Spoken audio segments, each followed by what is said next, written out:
What's happening, mate? How do you mean? Well, it's not exactly kicking off, is it? Oh no, it never does. To 8 o'clock!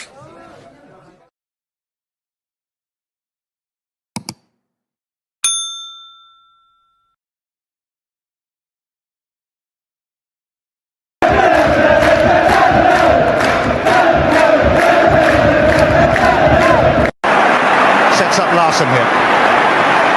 Larsson. Oh, he's in! Henrik Larsson! That is sensational! O'Reilly. How about that for a pass? Jota! How about that for a finish? That is Jota for you! In for Henrik Larsson. And Moravcik! His first goal for Celtic! Here is Shunsuke Nakamura! Exquisite!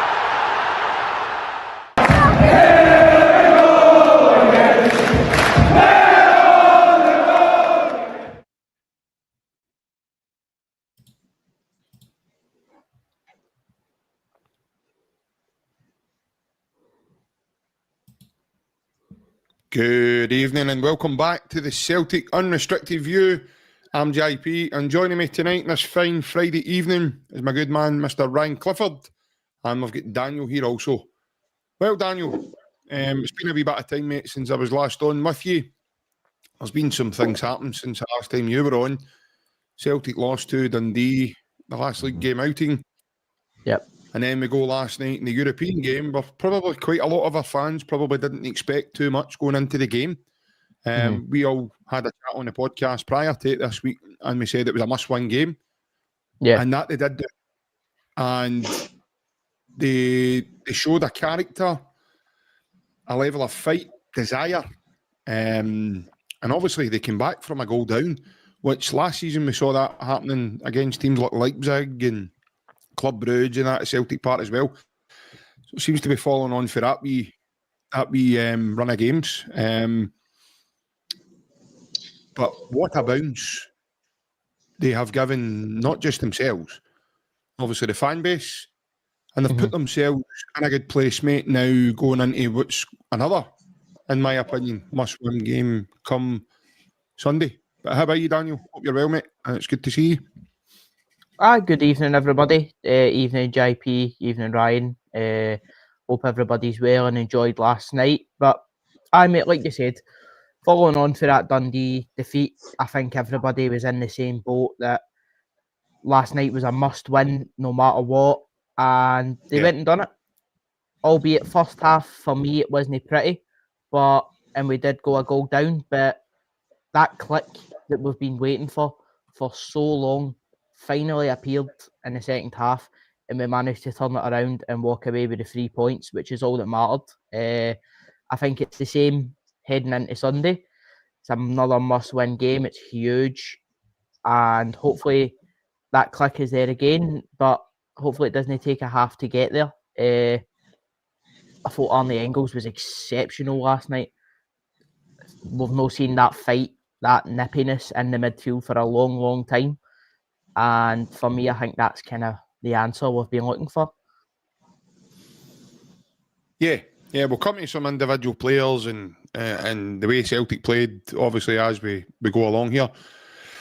But Ryan, obviously, there's no doubt there, mate, that, there was a mitigating circumstances last night Celtic faced within the game. Obviously, some injuries quite early on in the game, the first half. Young Kobe Donovan having to come in under the lights at Celtic Park on the European night, under circumstances with Alistair Johnson returning for injury, and then obviously having to go out with injury. But in the first 2 minutes of the game, mate, obviously Kelechi Iheanacho drops. And at first I thought, he's getting old now, he's maybe having a wee rest here to get his breather back. He did put a press on just before it, which is probably what triggered the pull in the hamstring. But all kidding aside, mate, obviously young Johnny Kenny comes on and he shows some really good energy. He gets us a chance or two straight away in the game. As soon as he comes on the field, his anticipation play, wins the ball back. But as Daniel says, mate, then there's other lads who were given a start last night, like Arnie Engels, who for me was absolutely monstrous in terms of his ability and what he put into the game. And he was colossal in the middle of the park. He chased everything. He was closing down. He was all over the pitch. His energy levels, his crossing ability was world class, in my opinion. The deliveries he was putting in. So, all being said, mate, Celtic go a goal down. They then show a determination to get back into the game. I thought Kieran Tierney and Tenecki linked very well on the left-hand side. They caused a lot of problems for their right back. But all that being said, mate, hope you're well. It's good to see you. I'm all good, mate. We've won a game again, so we're all happy. There's not a lot of negativity about the performance yesterday and the result, because it was a big, like Daniel says, and we spoke about it all night. That was a monumental game last night, because if we didn't win that game, a draw would have been, right, we'll take it. But if we didn't win into Sunday, it would have been squeaky bum time for the manager and the players. So it still is. Has he ever had a squeaky bum since he arrived at the football club? If you want to talk about squeaky bum moments and actual serious matter, it's coming up with Halloween, so he might have a squeaky bum. If you want to call any squeaky moment in a serious matter with Rodgers, it would have probably been the game at Motherwell. If we didn't win that, I think we were going 5 points behind Rangers at the time. And the way we were playing, it was similar. It's not the exact same as you know, but it's a wee bit similar. We weren't really playing great at the time. That's probably the only moment I would say, apart from recently, that Brendan's been under a bit of pressure. He's still under a bit of pressure because we're still 5 points behind Hearts. So we've got to go and get the victory Sunday, but obviously we'll touch on that as we go. But yeah, similar to Daniel, I thought the first half wasn't pretty. It was just my opinion, people were different. I thought it was a continuation. Stop-start, slow football. I actually thought he played really well last night, Liam Scales, but see when you leave him with the ball, it's just backwards, Hatate, backwards all the time. The first half was just passing back. It was so frustrating to watch. And then the second half, like Daniel yourself says, it went to life. The only thing that concerns me is, I think I've spoken about before, why it takes teams to go down before they start playing football. It really annoys me. I said that against about Dundee game. I've said it previously with Celtic. I don't know why teams do it. It really, really annoys me. Why we wait and then we start playing football when you need to try and chase a game. So that's my only concern that I've got, that it takes us to go one down. But let's be fair, especially the last 15 minutes, the football was really good. The press, aggression was there for the first time in a long time. Some of the players went off in cramp, which for me tells everything you need to know, that they put everything into the game and they tried their heart out. And listen, that's all we ask for as fans. If we get beat and you do that, listen, we'll take it. So, but Arnie Engels, JP, was tremendous last night. I've been a big fan of him. I've been shouting the rooftops about him, about he's got a high ceiling, he's got the ability there. Him, Engels and Hatate, Engels, McGregor last year were brilliant. The midfield was good last year. And for whatever reason, it's not been the same this year. Yeah. So, but yeah, Kieran Tierney as well. Again, the part for his wee pass, he was different gravy. His crossing ability is phenomenal. Just unfortunate we've not got a top striker there, really, to go and put the ball in the net. But apart from that, mate, yeah, I thought the second half was really good. And hopefully that's where we start now and we start playing football the way that we know we can. Yeah. Obviously, just to give my own opinion on what I thought last night. First of all, I'd like to take this opportunity now, not that the man watches the Celtic unrestricted view, or not to my knowledge anyway. Unfortunately, the software that we've got, we can't home in on the actual house and property, so I wouldn't know if he was tuning in. But I want to take this chance to actually sit here tonight and apologise publicly to Kieran Tierney. I have been critical of Kieran's fitness levels and, you know, when he lasts to in a game. Wow. I forgot how good Kieran actually is until last night. There was bits of that game, Daniel, where I felt Kieran was playing almost like a left winger. Yeah. Tenetke looked as if he had a free roll every time he got the ball. He just eliminated the right back. The right back that took off at half time, and they brought another boy on to try and match up with Tenetke, who didn't have any much joy at all because he destroyed him as well. But the ease that Tenetke was getting by people, but the passing through lines and through gaps and picking them out in runs, I thought the relationship that Tierney and Tenetke showed last night was tremendous. Even in the first half, I mean, I know as Ryan spoke about there, we go a goal down. By the way, what a goal that is. I know we can talk about us getting the ball away, but the slickness for them, they play a couple of 1-2s in and around a small triangle, come into our mid-sixes, and then he just lets rip, man, and what a goal that is. I know people might go, well, you can stop that at source and you can do that. Forget that. Just look at how good the goal is. You know, I think sometimes you just need to put your hands up and you go, listen, that was a good goal. You can't be blaming Kasper Schmeichel for that, and, you know, he's at full stretch and he's still not getting that. So, yeah, for me, I just want to say sorry to Kieran Tierney, because Kieran showed last night that he's very much capable. That being said, I don't know, it's been a while since Kieran done that, so Kieran might have to go to Tenerife now for a week and recover. He might be lying on a beach tomorrow, who knows, don't know. He might not be there on Sunday. I'm only joking for him that it gets a bit worried thinking about that last night, but he looked like Kieran Tierney before we sold him to Arsenal. Yeah. That's the Kieran Tierney that I saw. I know people are going, JP, it's only one game, don't get carried away. I understand that, and I can get that fully. However, I can only go with what I watched last night. You know? And for me, Daniel, Kieran looks as if that's what Kieran's doing now, okay, it's took a while for us to come, it's took a while. But again, Kieran's not played a lot of games. He's played in some games and he's only been asked to do bits and bobs about this and that. However, if that's a glimpse now of what Kieran's going to do proceeding forward, we're in for a treat, mate. Yeah, definitely. I think Kieran Tierney's one of the players last night that that click I spoke to earlier, it was exceptional, like you said, mate. It was back to the Kieran Tierney of old, and I think a lot of supporters have been expecting him to be like that straight away. Yeah. But for me, it was kind of he's not quite there yet, but we know we can get there. So it was frustrating seeing him quite out of fitness and stuff like that, but that's natural considering the injuries he's had. But yeah, he was on fire last night, and even like you said, that relationship with Tenetke, mate, was exceptional. But somebody I want to speak to is, which I found quite interesting, and the setup last night was the role that Benjamin Negrin played. Because we've been saying, well, we can start on the right, he's done it before, but it was interesting what Brendan done. He didn't play him as a right winger.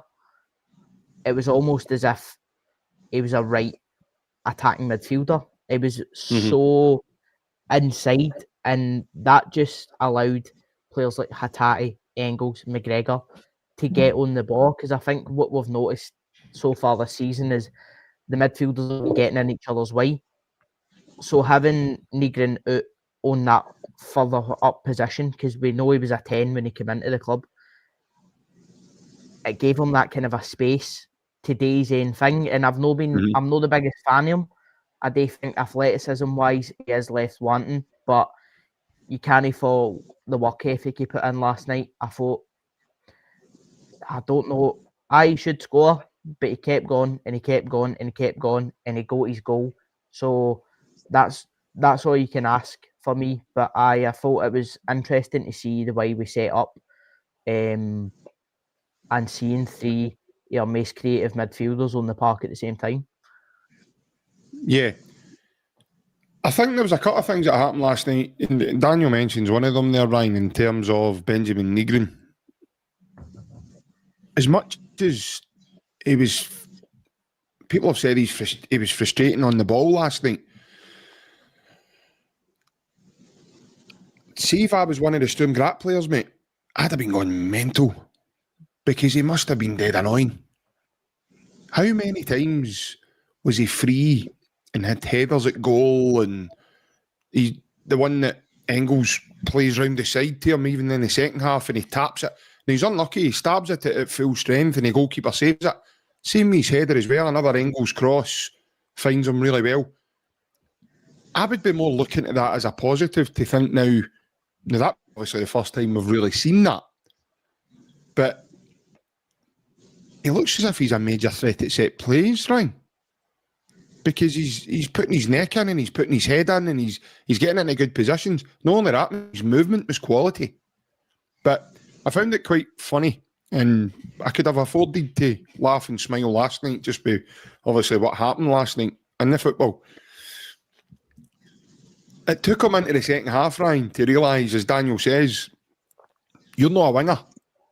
You're not meant to be a winger, but you are meant to be one of our outballs when we're trying to play down that side. And a lot of people watching that last night would have seen that as well. But when you're watching him, when you're looking at him and he's coming into that half position area, that kind of 9.5 sort of on the side. Once I noticed a change in him, Ryan, once he got the goal. See, once he got the goal, his passing went up. Mega. It was so crisp. He was on the money. His speed of play and everything was there. Now, maybe it just took a goal for him to spark into life. Who knows? But as Daniel says, mate, it was an interesting way we did set up that way, because clearly that was a tactic with Brendan. Because that's where, if you watch the STRUM, GRAZ and Rangers game, that's where they hurted Rangers in the first half, down their left-hand side.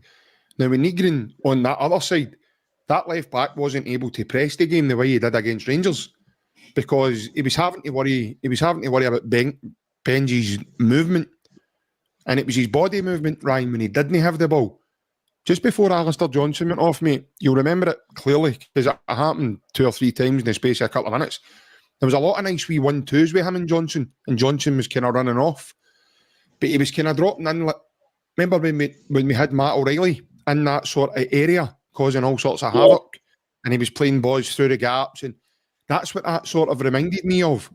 But not only that, mate, he then gets himself in the box quite a lot as well. I know people are frustrated because he should have had more goals, but take all that aside now, it's the fact that what I would be, and I listened to Neil Lennon as well, I would be more worried, mate, if he wasn't doing that. But it looks like it's positive for us, Ryan, because it looks like he wants to go and get goals. It's very similar to Abada that way. Abada, for me, wasn't the best technically, but by God, could he get in the killing area? And used to get on the end of quite a lot of the kill shots, should I say. And it looks like we've maybe got someone there with the same desire in order to get into those gaps to cause that havoc, mate. Hopefully, mate. He did play better in the second half. The first half, I was going to play at him. He was getting the ball away, and like Daniel says, for me, he's a sort of what I would call a winger or a 10, whatever you want to call him. He's a cheater in football. For me, he's not a defensive player. Keep him up the park, let him do his duty. If it's Johnson that's playing, probably, personally... Anyway, he's not the smallest either, Ryan. He's got quite a bit of height about him as well. Personally, on Sunday, obviously, it'll depend who's playing right back. I don't know if I would play him there with Alston or Donovan, because I don't think they two can defend very well, and it means Nigram's got to do a lot more donkey work than maybe you want him to do. If Johnson's playing there, then Johnson can defend, he can run up and down. Similar with Tierney, with Tanetke, let Tanetke do what he's got to do up front, because he doesn't have to worry about defensive side. So I don't know what he'll do on Sunday with that, if he'll play the same way, or will he get back to the way that we can normally do. I don't know what he'll do. But the first half, he was really frustrating me. I was getting annoyed with him. I was probably calling him a few unsung words. It was really annoying me. And then the second half... Fortunately, I do have the voice notes to understand what you were calling him. I was calling my daddy. I'll be honest, I was calling my daddy. Because he was a daddy, he was doing my nothing. That was a nice word you used. It was really annoying me, and I think a few other fans were the same. Because for whatever reason, he was getting the ball. It was similar to Ibrox, the way he was getting the ball away and no chasing back. But then the second half, it just came to life. And like you say, and I don't mind guys missing chances, JP, as much as it might frustrate people, right? I don't mind people missing chances. Can you see the goal helps him, though, Ryan, and how that changes his body 100%. Anybody in football who's that's played football, once you score a goal or you do something good, it does spur you on. I thought it was good in the second half. I really do. Yeah. If that's where he's going to continue, then listen, we've got a good player there. But I do feel he's more an attacking player. He does seem the sort of player that you would give him a free role and just let him do what he's got to do. I'd be more worried that if he wasn't getting positions, because if you get in positions, you're going to score eventually. You're going to get chances eventually. But if you're no, like Neil Lennon says in commentary, if you're not going to win the positions, then you start worrying. That's the first time in a while we've actually been into positions where we could score. And it's probably no a coincidence that it was because Engels was playing in his position that he can play in, and it lets McGregor, for whatever reason, do what he's got to do in the right way. McGregor was brilliant last night. McGregor's been getting hounded, he's a problem, and he's finished, and he's this and that. But then he plays in a position where he's good at, and he controls the game. And it lets Engels go forward, it lets Negan go forward. For me, the worst play on the part last night was attacking. I thought he was running. Absolutely running. But then he comes up with something near the end, and he's different class. But that's what we say about attacking. It's the moments that he can do well, but he's just not doing it well as consistently as he has been. I thought he was absolutely terrible in the first half. You're talking about the goal. Their goal was brilliant. But we could have stopped that at source, and we didn't. That's the only thing that annoyed me. Hatai was jogging back. But then the second half, the effort levels, the desire, the hunger, that's all we asked for, JP.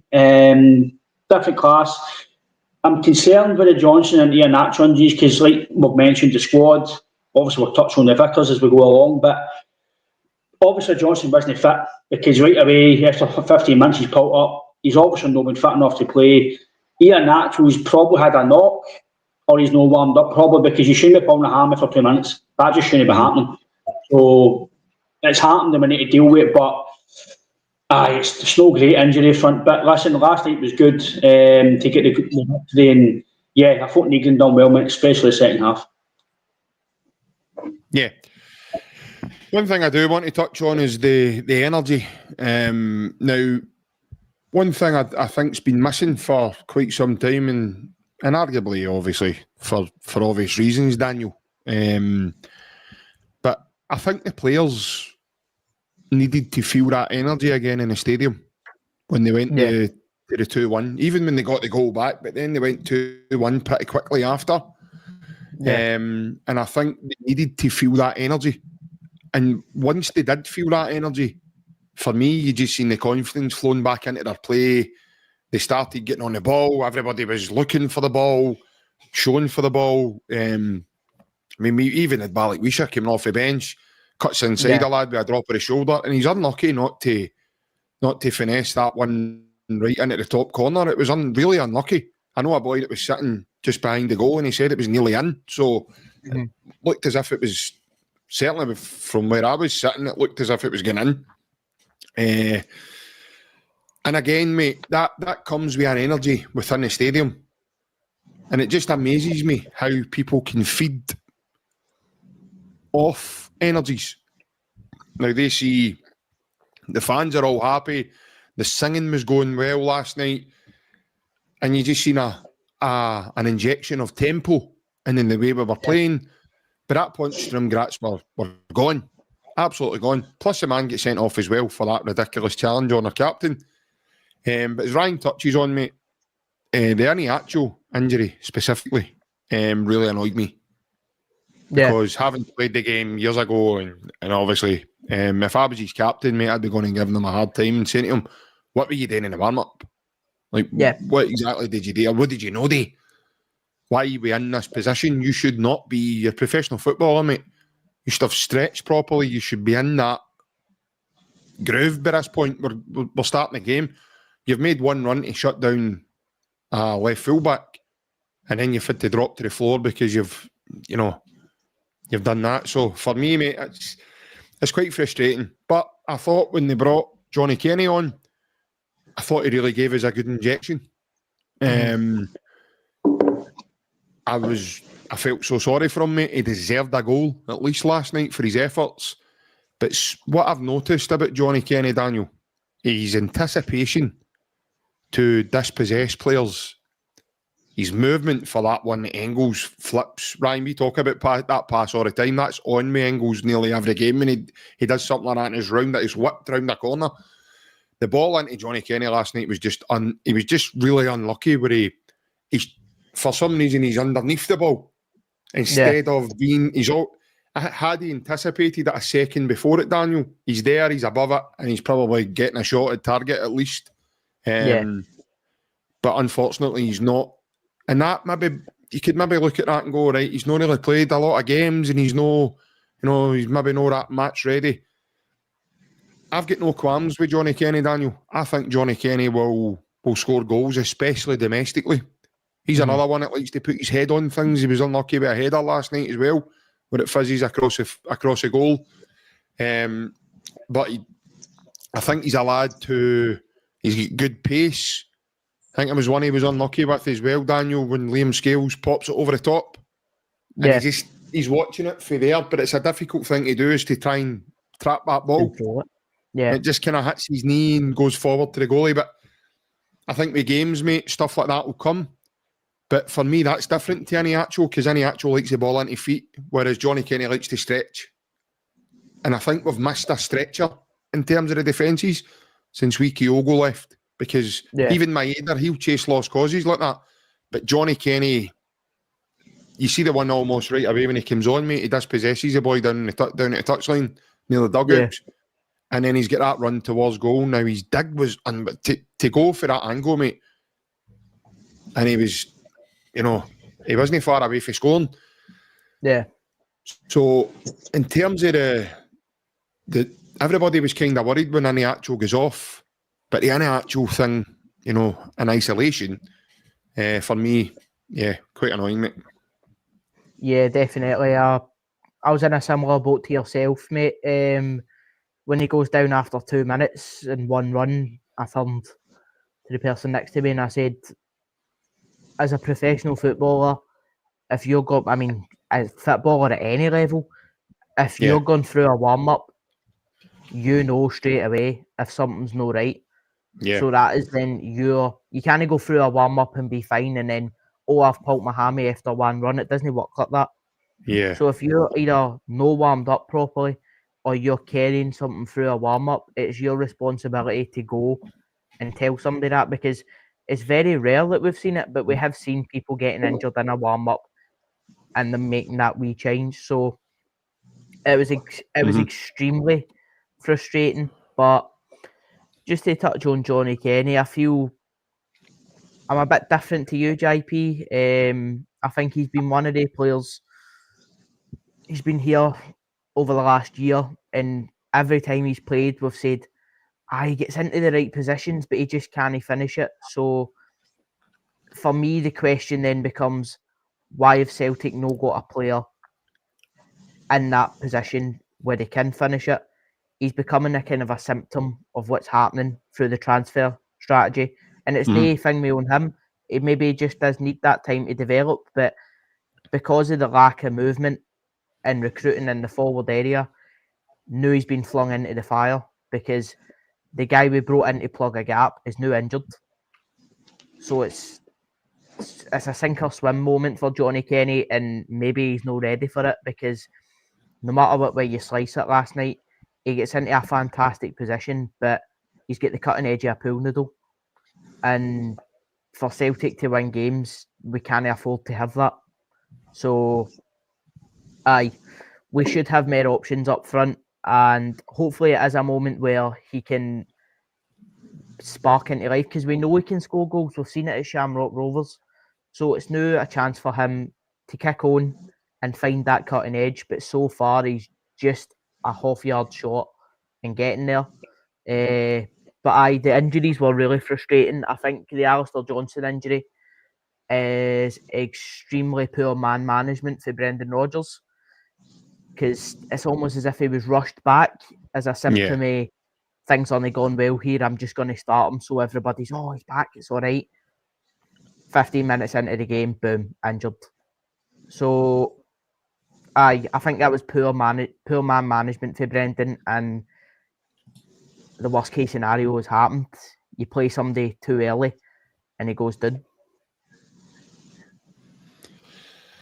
Yeah,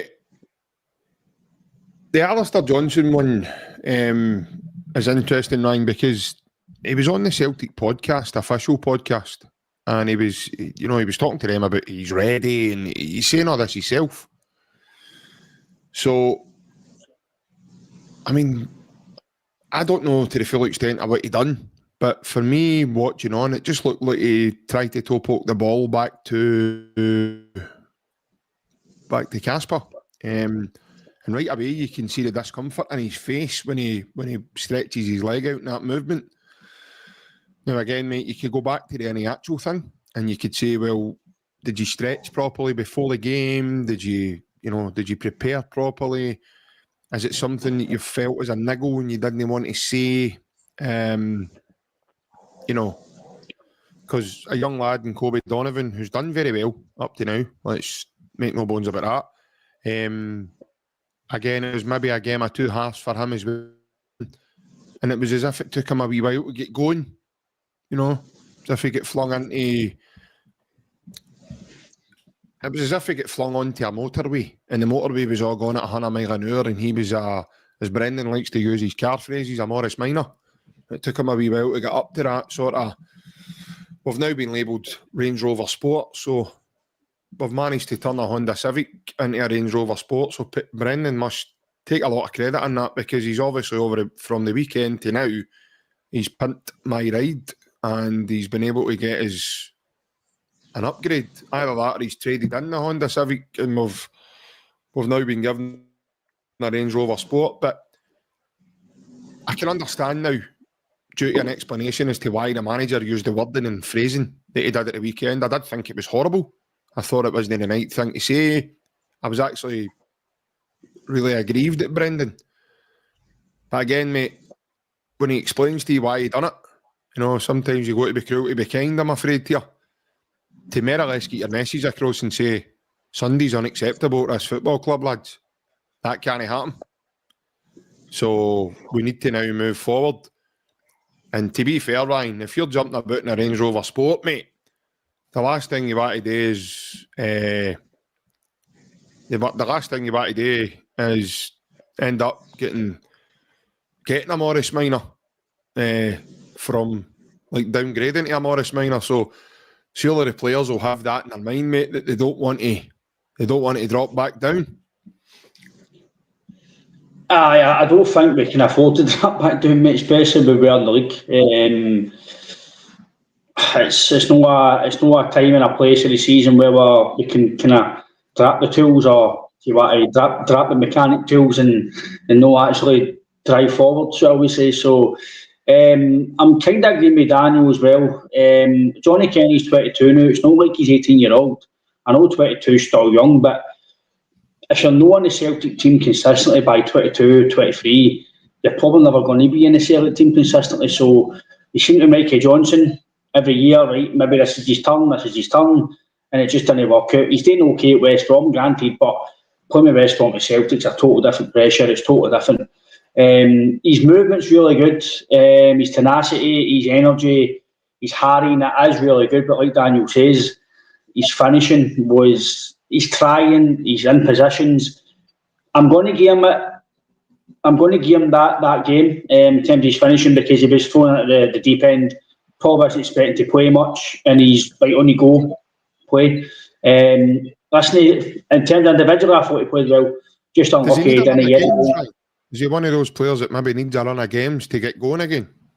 There's maybe something you need to ask him, mate. Obviously, certain players need run of games. Some can come in for the cold and no play for weeks and then be brilliant. I think it just depends on individual and maybe how fit they are naturally. I don't know, but like Daniel said as well, the level that he's played at compared to the level that maybe he's trying to play here, he's never played at the level before, really. He's only played the odd game here and there against teams in Scotland and stuff. So, but he did do well for Shamrock in Europe, which is obviously still a big competition. So, listen, it's his jersey to lose now, because he'll probably start on Sunday unless Maeda's absolutely bang on to play. If he's no, then Johnny Kenny will start, and it's his jersey to lose. If he scores on Sunday or scores 2 goals and he puts in a bronc performance, then it's his jersey to lose. So I'd like to see Yamada on the bench as well, because we've not really got any options if Maeda's no fit as well. So, but no, I'm agreeing with Daniel. Again, it's no Johnny Kenny, but it shows you the lack of depth in that area. And again, I'm not really about to talk about it in depth because we've spoken about it for a long time on here and the Celtic fans in general. But you'll probably see things like this now. Carter Vickers injured, Johnson injured.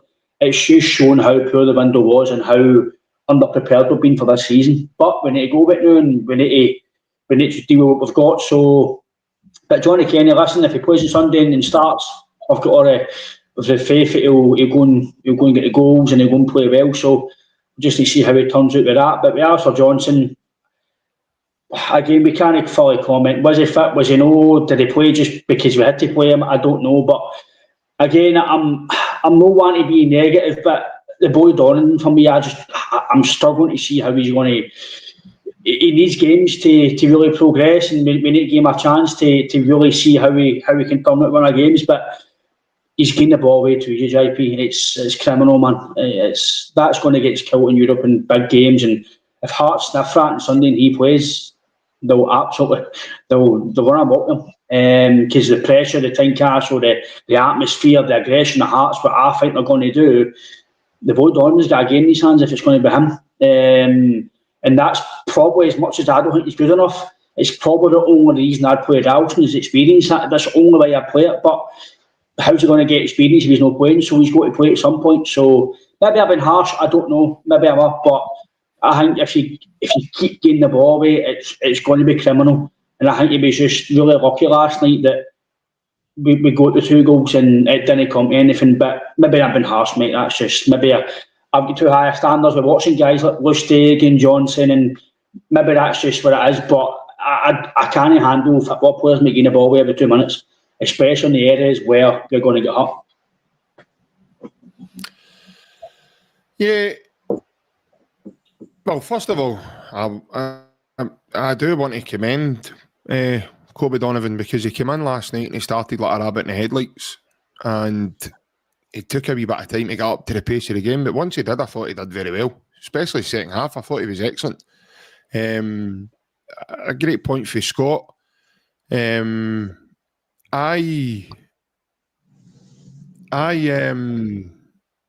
just want to reiterate something just now, because I've seen some comments regarding the game on Sunday, and it's Hearts we're going to play on Sunday. This isn't Real Madrid, and I'm fed up listening to people talking like Hearts are somehow turned into Real Madrid all of a sudden since the beginning of the season. They've no doubt had a great start to the season. They've no doubt brought in some decent players, but let's calm down a wee bit. Let's no start getting above board and above your station, because at the end of the day, we're 8 games into the league season. There's 30 league games still to go. Now, I don't doubt Derek McInnes is a good manager. He's done well with the teams he's been made before. But at the end of the day, it's Hearts. You know, it's no Real Madrid, or as Barcelona, as Scott said in his comment. So I just think people need to calm down a wee bit. You know, there's all of a sudden this humongous fear crept in for somewhere about us going to Tynecastle, and I seen comments like Hearts will beat us about 6-0, and that was just after Sunday when we get beat with Dundee. Now I understand we weren't at the races on Sunday, far from it. But if that Celtic team that played last night go and play the game on Sunday the same way, Hearts only beating us 6-0, lads. Let me get that straight right now. Hearts won't beat us 6-0. I'm not saying Hearts willing to put up a fight and they haven't got any battling in them. But my goodness, some of the comments Daniel, honestly, some of the comments I've heard of recent, mate, regarding Hearts, man, you're talking as if they've got all of a sudden Mbappe up front, Vinicius Jr., look at Modric in their midfield. It's Cammy Devlin, mate. No, it's like, calm down. I'm not saying the boy's not a good player, but I maybe it's just me, mate. I don't know, but I think it's nonsense. Some of the comments I'm reading that, this is how good Hearts are, and this is how.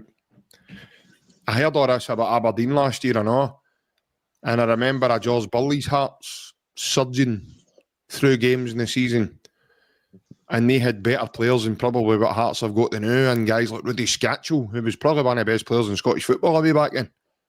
So, no, I'm not on board with it at all, mate.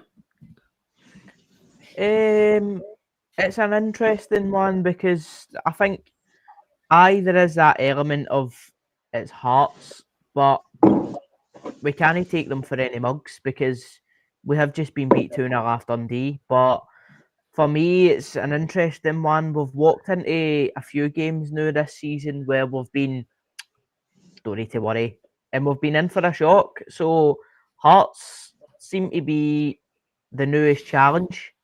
I'll put it that way. The newest challenge.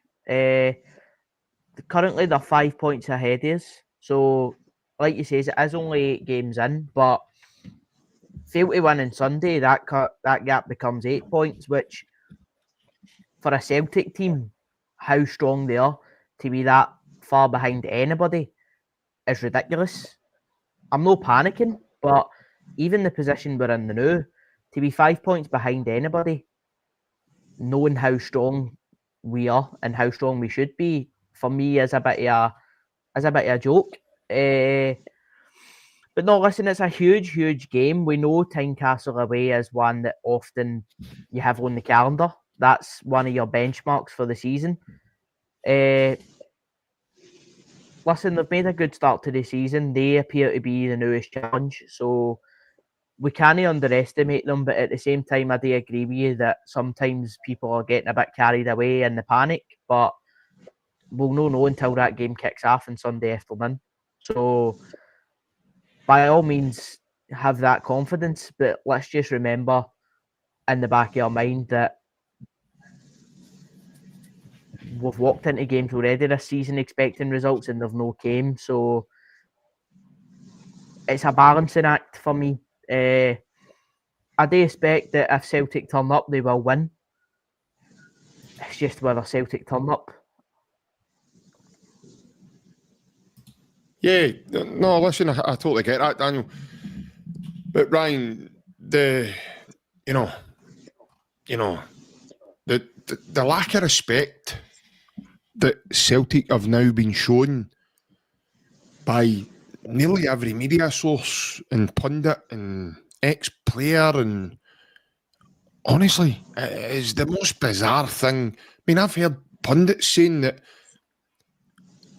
I heard one of it was an ex-player, it wasn't an old Celtic player, that's for sure. He's turning around and saying that Celtic will be lucky to escape Tynecastle with a 2-goal deficit against us. Have a bit of respect, man. This is a team that you have watched win 13 of the last 14 league titles. This is a team that went to Bayern Munich and ultimately nearly knocked him out the Champions League last season. This is a team that won a Scottish quadruple treble within the last 15 years. Have a bit of respect, man. Have a bit of respect for what we've done. And but somehow we've got to respect Hearts for having a good start to the season. They were 3-0 down against Motherwell. So I think people need to calm down. Like I say, it's no Real Madrid we're going to play here. This is Hearts.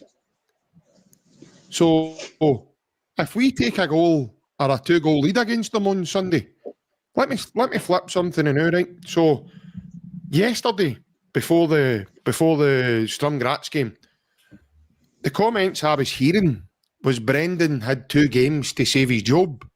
Again, total disrespect on a man who is arguably Celtic's best manager, statistically, in the history of the football club. But all of a sudden, he's got 2 games to save his job.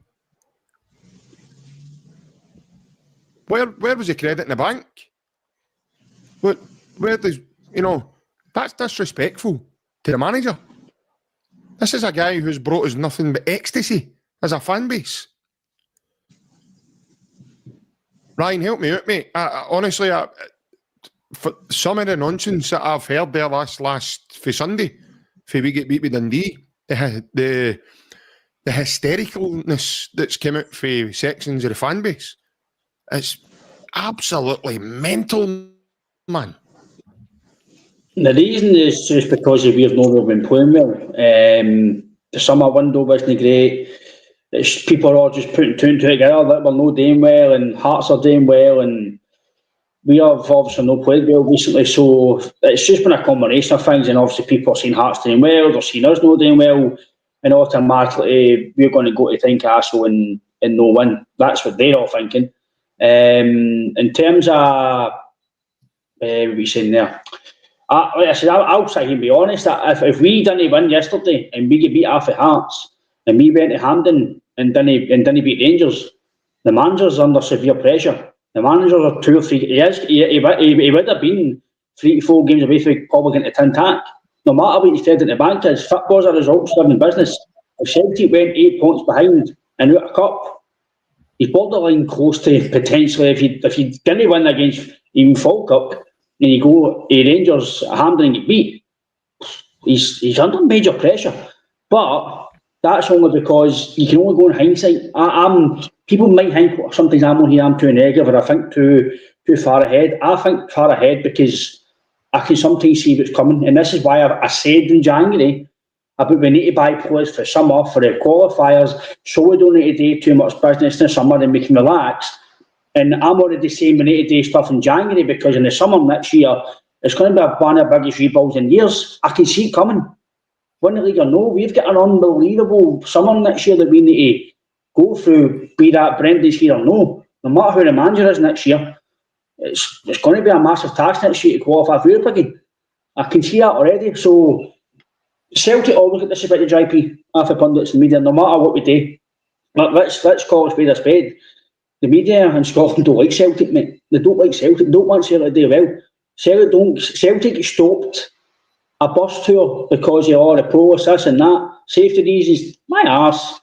They didn't want Celtic about Tron getting to town because they didn't want. People don't like Celtic, JP. Simple fact is, people will put it out there. No, you don't need to tell me.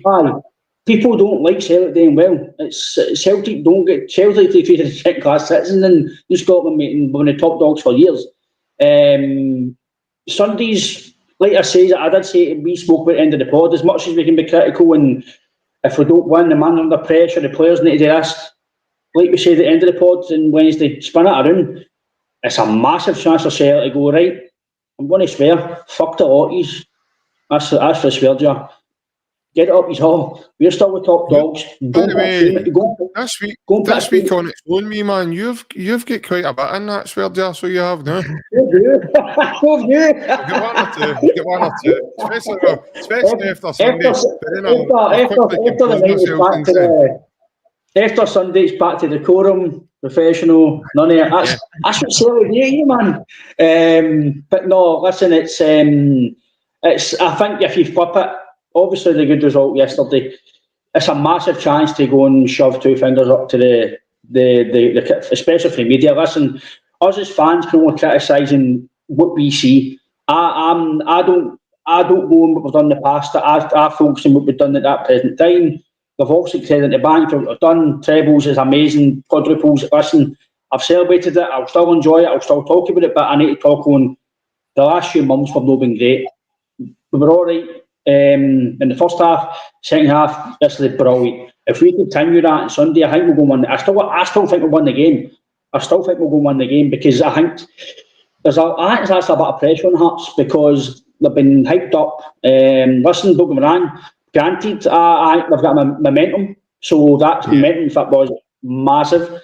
They've got the momentum for the league, but we've got momentum now for the game yesterday. So if we take Anti Tynecastle, then listen, if, as much as I've been critical of Brendan recently, we all have. If there's one manager that can get this team and the experience and the team up for it, it's him. So McGregor's there. I thought he was different class last night. So I think Sunday's a massive game. Punches, my mic's too loud, so I'll turn it down. See if that's better. Is it too echoey? That better punch. Sorry about that. It's a new tablet punch, so it might be too loud. But no, I think it's a massive statement that we can put out Sunday, JP. So we'll see how we go, see how we line up. Obviously, we'll touch on that. But listen, I think it's about us just showing our self-respect and going put a performance and I don't care about outside noise for this game. Just focus on the game now, and we'll go to Tynecastle. Perfect opportunity, like Johnny Kenny, if he plays, guys like that, to go and put a show on, and go and show Scottish football that we are the top dogs, and gives a bit of respect. Yeah, for me, I think it's all about mindset, first and foremost. I think that when you approach any game at all, it's all about the mindset of the team and everything else. I thought that was brilliant. We'd box office Brendan back last night as well a couple of times. One was a Range Rover Sport. I thought that was brilliant in his interview. But the comment about the pressure and how pressure, when you pressurise big game players and big moment players, pressure brings out progress, and they progress for it. Now, there is no doubt. This is the last time on this podcast I'm going to say this, right? Until maybe the next transfer window, till I need to, or if I ever do need to. There's no doubt the summer window didn't go as well as planned, right? But we need to forget that now, because it's gone. Right? It's gone. There's nothing we can do now. It's hairy balls I've got. It's not a crystal ball, so I can't see into the future to see, whether we're, what's going to happen in January. I'd like to think the January window's underway in terms of behind the scenes. There's maybe been even contact with players. We know players have done interviews, lads, so it's no alien to think that we've already spoke to people. And these players will know of the interest. In that case, there was interest in January. Balak we share the same. So these are just examples of that's how recruitment's done, really. So in terms of that, we need to look towards January, but now we need to look towards getting results. Now, for me, the most important thing now is getting results. No performing well. But I love Brendan's take on it, right? So to him, performances give you the best opportunity in order to get results, right? So under Brendan Rodgers, lads, let's face it, we're never going to play like Martin O'Neill. We're never going to, we might need to play ugly to get the win. That's never going to happen. Brendan wants that free-flowing football, high energy, physicality, speed, a lot. Tynecastle is going to be a battle for me when we go there on Sunday. We're going to have to run. We're going to have to fight. There'll be players that are sore for last night. The amount of running about they've done. Callum McGregor's probably limping about today. He's probably really sore. That was a nasty challenge on him. Again, he was probably potentially going to be a sub, but because there were 2 injuries early on in the game, we probably couldn't make that sub, and we just had to get him through it. We go into Tynecastle. We all know it's Tynecastle. As I said, Daniel, it's not a Bernabeu, mate. So it's not as if we're getting in there with an ultimate fear. Deep down, I don't care what anybody says. They'll be fearing, oh no, we're playing Celtic on Sunday. That's what they'll be saying. Now, they might have a brave face in the media. They might have a brave face in front of people, blah, blah, blah. Deep down, there's no doubt in my mind, mate. And do you know why they'll be saying that? Because of the achievements that Celtic have done over the last period of time. They know we're the best. There's no doubt about that. Last night showed we're the best. Showed where our quality is. As Ryan says earlier, these are guys that were getting doubted. Carl McGregor's finished. Kieran Tierney's finished. Even me. I've stuck my hands up at the beginning. I apologise to Kieran Tierney for it. I've learnt a lesson now, and that lesson is never to doubt these guys. Mm-hmm. Because in moments of adversity, you go back to Brendan's first season back at the football club, we went through this period where we weren't going too well, and Ryan, I think at the time then, was having kittens. The wee man actually went for having kittens to cartwheels the day at Fir Park when Bagheera scored like 2 goals. We were 1-0 down at Fir Park. Certain seasons, Daniel, have moments that change the mentality, change the way you do things. What's your thoughts going into Tynecastle on Sunday, mate, in terms of the way we're going to have to set up against Hearts, the way Hearts might set up against us, and obviously, how you see the game going? Yeah, I think the both of you are spot on about how disrespectful the media has been. I mean, don't get me wrong, I've had a few doubts in my mind myself, but I've never been thinking, oh my God, we're going to get drubbed. I mean, I've even seen it on commentary, a Europa League commentator saying maybe Celtic's domestic dominance is under threat. They've not even played us yet. It would be a different story if they'd beat us already in the season, but they haven't. So, it'll be an interesting one. I do think Celtic will be going there with the mentality of, is this the next one? Let's see what you've got then. I think Ryan's absolutely nailed it straight in the head that it is a fantastic opportunity for Celtic to stick a finger up to everybody that has doubted us. I think Brendan's going to try and attack the game because we've seen this attacking formation for Hearts. They're not going to play like that. Anybody that thinks Hearts are going to come out and try and go man for man against us, give your head a wobble. It's Derek McInnes. He's going to play that low block. He's going to frustrate us, and he's going to try and hit his own counter. So, do you think so, Daniel? Definitely, mate. I do not see Hearts coming out. Because, put it this way, GRAZ, when the game opened up last night, GRAZ went man for man and Celtic picked them apart. Hearts watching that are going to go, have we got the manpower to actually do that any different? They've got some good players. Daniel, see, this is where I come in with this one, mate, because I really do think they've bought into this hype that's going on with them. I really do think their manager now somehow thinks he's Pep Guardiola. And I know you're laughing, mate, but I was watching his interview with Cy Ferry on the open goal. Mm-hmm. And he's sitting there with a pair of flip-flops on, mate. How disrespectful is that, first and foremost, to Simon Ferry and open goal guys? He's sitting there as if he's sitting in the middle of Tenerife Beach. Yeah. No, with his flip-flops that on and sitting dead casual and talking about how he was doing this and he was doing that and his players can do this at high levels and this at high levels and that's how I'm like that, Daniel. I don't know so much, mate. You and fair enough, but I don't know if I see that happening, especially at Tynecastle. I think they're more intrigued to maybe open up a wee bit more and have a go. Personally, I don't see it. This new style for Derek McInnes is something we've not seen in recent years. Derek McInnes is a results manager, not a style manager. So I think he's going to go like that. Like you says, if he's bought into it, fair enough. Celtic have gave him a good few doings early year. So, listen, if they think they can go man for man and play up against us, I welcome it. It's good. We've not seen a challenge like that in a long time, but I don't think he'll go down that route. I think Celtic will go and set up in a formation that will show balance. I think last night was a very attacking lineup. I think it will be a bit more balanced. I think we will see the inclusion of Anthony Ralston over Kobe Donovan just because of that defensive aspect that Ryan touched on.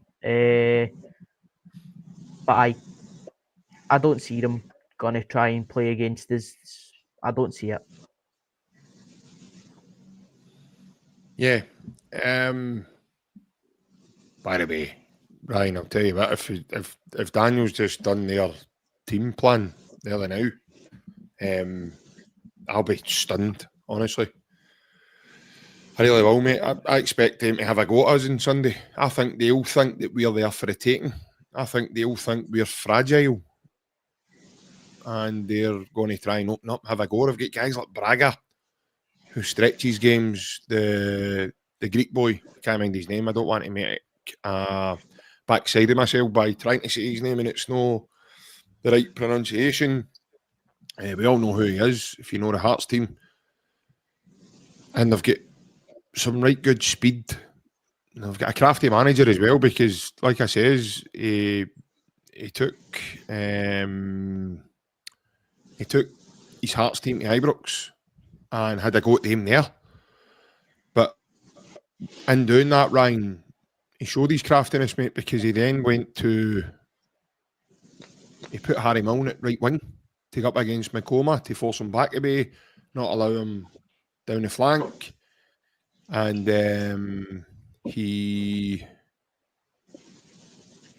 Zeridis, that's it. Thank you, Plunge. That's it. I had that in my head for some reason. I don't know why, but I just didn't want to come out and say that and make a backside of myself. And yeah, because you know what it's like, Ryan, you say the wrong thing, mate. It can be clipped before you know it. Big JP's on your TikTok and people are having a laugh at my expense. Probably just a normal day then, to be fair. But aye, as I said, it's, you know, so Derek McInnes hasn't the adversity showing his attacking intent, mate. He's done it this season already. But if they're at home, mate, they've got a right good chance. And they'll probably feel this as well, like I says, to have a go and really, you know, really upset us. And like you says, Ryan, take that lead to 8 points. Just to bring you in, Scott, it's Stephen McLean. It's the ref for Sunday, mate. So Stephen McLean will take charge of refereeing duties. I don't think it really matters who the ref is. I don't think there's a problem with the refs now. There's that many new ones coming in now, and I think they've improved quite a bit this season for what I've saw. That's just my opinion. I think their VAR calls are becoming better, quicker. But Ryan, obviously your own thoughts, mate, going into Sunday. I think Daniel could be right to a degree. I think they'll probably start fast, but then I think they'll be cagey. They'll try and see what we've got. If they smell blood against us, if a few passes that we do are off, then I think they might then go. Again, I think Derek McInnes is like Daniel. Some of what Daniel says, he isn't really a style. He's made because the teams he's managed at Aberdeen, big club in Scotland. He had to get results to a degree. Kilmarnock, he had to stay in the league, and then obviously to take him up to. So his has been results. He's not really been style. He's not really played at a team where, like if it's Celtic or if you even Rangers to a degree, where you need to play in a certain way. Rangers have always went direct, long ball. That's the way they've always been. We've always been fast attacking football, and that's just the way your style of player. Hearts, they've always been. They've never really had a proper style. Hearts fans might say different. I don't watch Hearts all the time, so only when they're on TV or when I see them playing other teams, I have set on Sky or whatever. Mm-hmm. So I think Derek McInnes has got a sticky one. What does he do? Does he go gung-ho right for the start and try and put pressure on us? By the way, it's Friday night, don't you be talking about sticky ones? That's a half 10, mate. I think he has got a decision to do. Does he go gung-ho for a start and get the crowd on his side, or does he sit back, see what we've got, and then, like Daniel says, hit the counter-attack?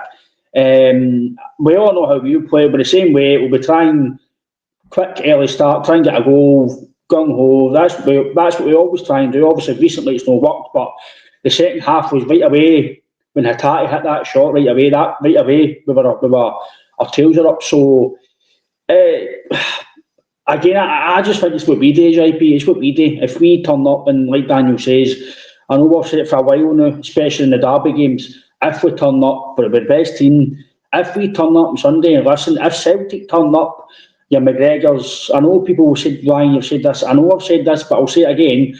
If guys like Konecki turn up, your McGregors, your Engels, if they Kieran Tierney like he did last night, Celtic will win the game.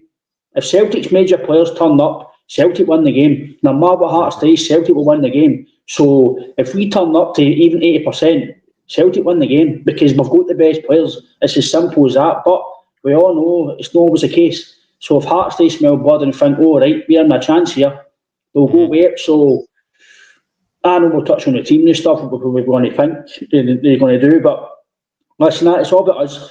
I know, JP, you know, Daniel, we all know tomorrow on the radio, Sunday on the radio, it will all be Sunday morning or People's Podcasts, Hearts Podcasts. If it's the BBC, Sky, TalkSport, everything will all be what can Hearts do? Can Hearts do this? Celtic are known form. We just focus on us. We just talk about us and we just do what we need to do because, again, as much as we've been critical, JP, which rightly so, we've deserved to be criticised. Even Negan said it yesterday in his presser. I've still got a lot of faith in the players, a lot of faith in the team that we can go on Sunday and get a result. And like I've said, mate, it's a massive chance to stick two fingers up to the media and the pundits. And I hope that we go, listen, performance matters to me, but if we go and get a victory, it's the biggest thing. And I hope Brendan comes out with some analogies and he's got a few kind of jokes in his armour to go and get the players. Because I do think, listen, we all know, Brent, listen, anybody that thinks football players and managers don't look at the media and don't listen, there'll be 2 or 3 things come out on Sunday if we go and win the game, comfortably or no. So let's see how we go on Sunday, mate, and hopefully we get a good performance as well. We'll go get. Yeah, a couple of things. Obviously, I've noticed a couple of comments coming in. One for Lauren. She asked earlier regarding an update on Dyson Maeda. To my knowledge, I don't think there is one. Brendan was asked today on Sky, and as yet he didn't know. He only had an update on Cameron Carter-Vickers. So, yeah, sorry, we haven't ignored you, Lauren. Just myself and the lads were chatting away, and obviously, sometimes it can look from the outside that they've not looked at my comment or we've not seen it. Trust me, we do see every comment that comes in. But unfortunately, certain moments I can't answer the comment. So if you are still watching, Lauren, we currently don't have an update on Dyson. But Dyson's one of those guys, you know, we've seen it last season. He looked at the semi-final. Yang was playing. Yang didn't do very well. And all of a sudden, Dyson was meant to be out for 5 months prior to that, remember? All of a sudden, the next game, he was fit to play. And it was like, hold on a minute, did we not just hear that he was out for? So he's one of the players, I think, Daniel, he just plugs his cell in at night, mate, and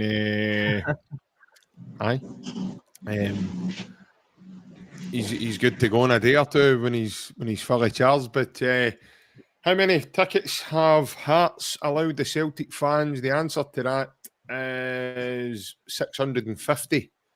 So the Celtic fans are only getting 650 tickets for Sunday. It's one of those cut your nose off to spite your face, really, in my opinion. With Hearts, I understand why they've done it. To the ardent Celtic fans that managed to follow the team home and away, there's our good man, Lauren Shanklin's wee brother's up late tonight. He's put in the chat tonight. Congrats on the 2-1, lads. Well played. See you Sunday. Yes, you shall. And I've heard it through the grapevine, Thomas, that Celtic are bringing the reserves on Sunday because they think it's going to be an easy day to office, wee man. So just something for you to tell your big brother Lawrence, probably tomorrow when you get out your bed. I know you two are still in bunk beds, so don't wake him up. He'll be up early for training tomorrow. So just leave it to him. Leave it to tomorrow, Thomas, before you tell him. No, good man, Thomas. All good. Thomas, yes, and Thomas is a closet Celtic fan. He keeps tuning into our podcast. So once the game's all and done with on Sunday and we pull that back to a 2-point lead, Thomas will probably disappear. That'll be more of the question. It'll not be, can you see the Rangers coming? It'll be, can you see Thomas Shanklin coming towards the podcast? Because I envisage Thomas will disappear. But, I mean, listen, there's still a possibility in terms of Daisen Maeda returning before the game. He's, like I say, he's one of the players. It could be, you know, he could return, but we don't know. He was at the game last night. I loved that with his kid, and I think that was his wife that was sitting beside him. So good to see Jota at Celtic Park as well. My understanding is that Jota is not training with the club headquarters. He's doing a lot of his rehab on his own. Yeah, I think and it will not belong. I think to, you know, it'll not belong to be see Jota back at the headquarters. The lads were saying tonight, Ryan, last night, sorry, in the commentary. If I misheard them, then I apologise, but I'm pretty sure I picked him up correctly when he said that Jota will play the last two. He could potentially play the last two games of our Europa League campaign, or be involved in the last two games of our the sales about January, but again, it all depends if there's any complications with injury, etc. Again, obviously, I didn't play the level that obviously Jota played at, but I done my PCL, he's on his ACL. I'd imagine he'll be back. I'd imagine, unless there's any complications. What was it, April, didn't it? April time? When it end of April, start of May. So just say it was April, so May, June, July, August. It should probably be in.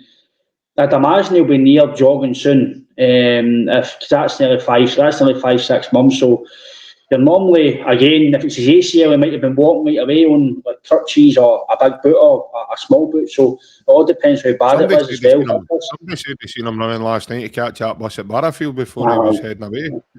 And plus, JP, we don't know if he done anything else with it, if he had a meniscus injury and we don't know if he had anything else with it. We've not been told as a fan base, so we don't know. We just know it's an ACL cruciate. We don't know if there was anything else in with that, which 9 times out of 10 he's probably done something else because the injuries cause other things. So listen, I just hope that fans don't expect him to be Jota right away because he's to a serious injury. It could still be career ending. We don't know how he's going to come back from it, if he's going to get complications after it. So I just hope he gets back to full fitness and first of all full health, and then obviously back to the quality that we know because we miss him, man. I know we've got Tanecki, but he's no Jota. Jota for me is a different level of player. He's at his class and he's strong, physical. So I know you like Tanecki, mate, but for me, Tanecki's just go to a lot more to get to just the Jota. His elimination skills 1v1 are just off the charts, Ryan. Like I've never seen, especially in the recent days. I don't think I've seen anything like it, man. I still think for me, again, I'm not going to compare players because I just want every player to be good, but I know Tanecki's had a good run of form recently, but for me, Jota's still a standout player in terms of winners at the football club. Hopefully, Barnett can get a good spell last night. Hopefully, can continue that. But for me, I don't know what you think, Daniel, obviously with Jota, but for me, Jota just excites me. There's only a few players in recent times at Celtic, Edward, guys like that really excite me. And for me, mate, Jota's, I just hope we can get him back soon and he can be the sort of player we know he is because by God, we do need that sort of player on the team. Oh, definitely, mate. Jota just brings such a buzz to the fan base, and I think the difference the new way Jota and Tanecki is Jota's goals. Now, Tanecki gets into fantastic positions, and like you said, JP's elimination skills are absolutely sublime. But I think Celtic the new are missing Jota's numbers. The guy puts up incredible numbers, goals and assists. So I think that's something that maybe Big Seb needs to focus on moving forward. But no, listen, man, can't wait to have him back because he just brings something different to the fan base. He just excites everybody. See, by the way, that, Daniel, sorry to cut in, but see, now you just said the big Seb there. Do you know what came into my head? See, Jota's got that blonde hair, right? aye. Do you know it'd be good if they two done a rendition of that X Factor, Ant and Seb? That's a Halloween costume I'm hearing, mate. Where they're doing honestly, mate, I would love they two to do some content together. And they do that video and reenact that video singing Mysterious Girl at the training headquarters, man. Ant and Seb, that would be absolutely tremendous. And Jota's got the blonde hair to really, really go for it. But aye, man, I think it's just his end product is it's incredible, man. He just brings such a different dynamic. Yeah. And he's a threat for set pieces as well, because the last time Celtic, I don't know if this is right, but I seen it the other day. I think the last time Celtic scored directly for a free kick was the big man in the Bernabeu. So, it's just one of the players. He's just so talented, and I think we're really lucky to have him back at the football club, considering the quality he does possess. Yeah, no, you're bang on it. Listen, I'm loving Tanecki just now because obviously he's here, he's doing the business. For me, he's a breath of fresh air. He's an out ball for us. He carries the ball brilliantly, and my understanding is I've just had a text telling me that the right back that came off for them last night at half time, the reason he had to come off was because he had sciatica, because Tanecki twisted him that many directions last night within that space of moments, that he was gone. His back was gubbed. So yeah, but I mean that was outstanding. That ball that Tierney puts through, and then he just goes through. He knocks it through his legs, goes round him, feints to go that way. The boy dives, he turns, checks, and then he checks again and just absolutely destroys him. Takes on his left. So. Yeah, I understand what you mean in terms of end product. I think Big Seb, as you call him, Daniel. I think he's going to have to start adding some goals, and getting into those areas. That'll come, I think, because again, we talk about Brendan Rodgers and he develops players and stuff. So I'm really looking forward to seeing more of Tanecki working under Rodgers and how that's going to blossom. Obviously, one thing we've probably not touched on as much. We've mentioned it, but we've not really touched on it. 90 minutes up last night, lads, and Cameron Carter-Vickers drops to the floor. Real pain, excruciating pain with a look at him. You can see that with a look in his face. McGregor and Scalesy straight over to him. I know you were upset with that, Ryan, because you've not seen Scales cuddle somebody else in shoe, mate. So obviously, it's a bit closer to home for you, Ryan. But I can understand, mate. It's his big pal, and obviously his colleague there. But it wasn't nice scenes to see him in pain. We find out today he's ruptured his Achilles. So you're looking a window between 3 and 5 months out. Some Celtic fans might think that's a brilliant thing, as crazy as that sounds, but obviously a lot of people have been giving Cameron Carter-Vickers stick this season and saying he's not really been there, and he's maybe one of those players that have been at the end of his cycle and potentially wants to move on and stuff like that. But he definitely is going to be here now until next summer, because I don't think he'll be getting a move in January if he was one of the ones that were looking to,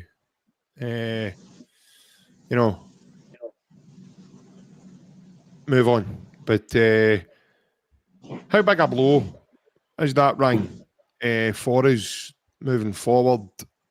And who do you think is going to cover in his absence?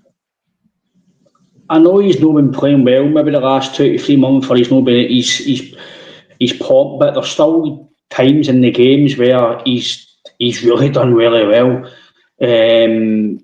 For me, I know recently he's not really showed it maybe the last 2 to 3 months or so, but there's no doubt about it, he's been the best defender of Scotland since Van Dijk. There's no doubt about it. There's nobody else better than him.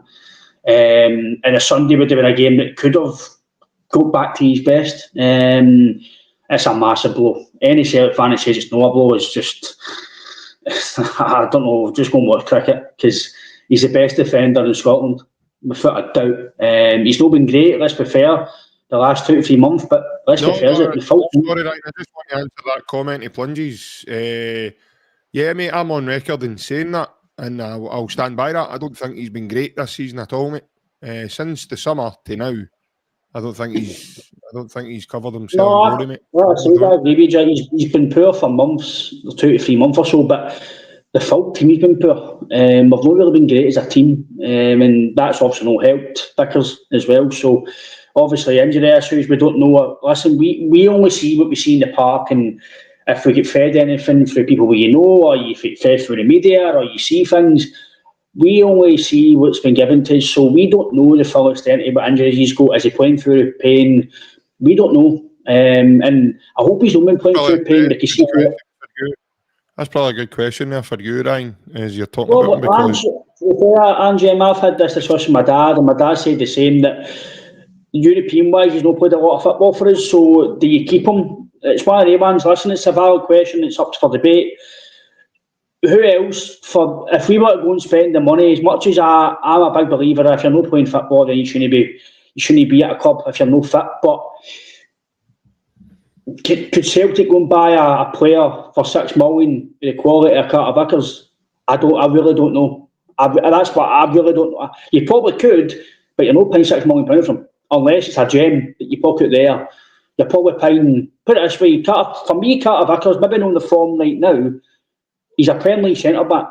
Well, what level you think he is, if it's bottom half or top half, he's a Premier League centre-back, in my opinion. That's how highly I rate him. On form, probably no, they know, but individually as a player, he's top.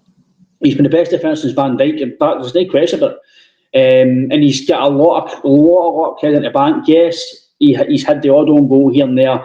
He's not played well in certain games, but he's still done things in the game you're thinking, just as well done that there.